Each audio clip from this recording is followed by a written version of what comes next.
I want to take you back to the good old days. Do you remember your mother's house? The Italian custom, the plastic on the couch? Everything had plastic.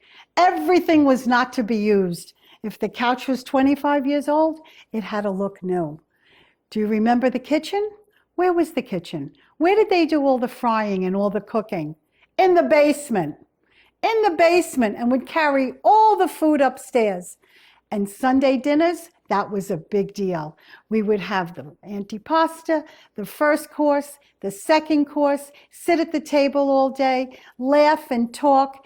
And then after dinner would be the cannolis and the sfogliatelles. And my father would love his espresso Italian coffee, which I made for him every night with a piece of lemon since I was a little girl. And my father-in-law, when I met that family, he loved his wine with the peaches in it. Do you remember that? All the frying, like I said, and all the cooking was done in the basement, but done with so much love.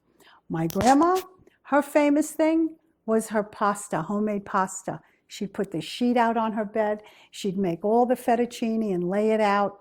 We'd walk into her house on a holiday, and especially like Easter or Christmas, and you could just smell the delicious food.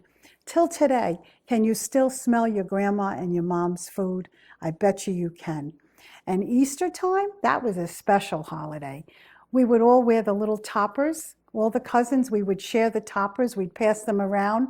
We always had an Easter hat and a pocketbook and our either white or black patent leather shoes. Do you remember that? The little Mary Janes? Everything means so much. And today it's so different. But years ago, everything was great. We'd go to church every Sunday.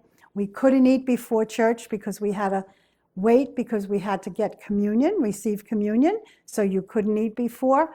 When we left for church, I'd be smelling the aroma of the sauce. It was just a wonderful experience. Oh, and if you got sick, oh my God, the doctor would come to the house. For $10 was the visit. But you know what my mother would do?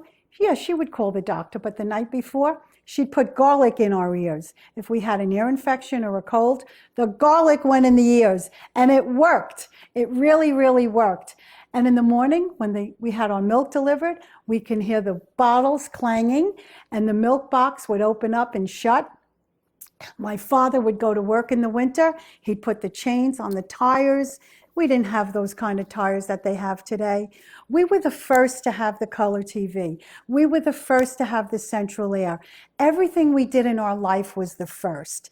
Today, the generation is different. It's moving fast. They're taking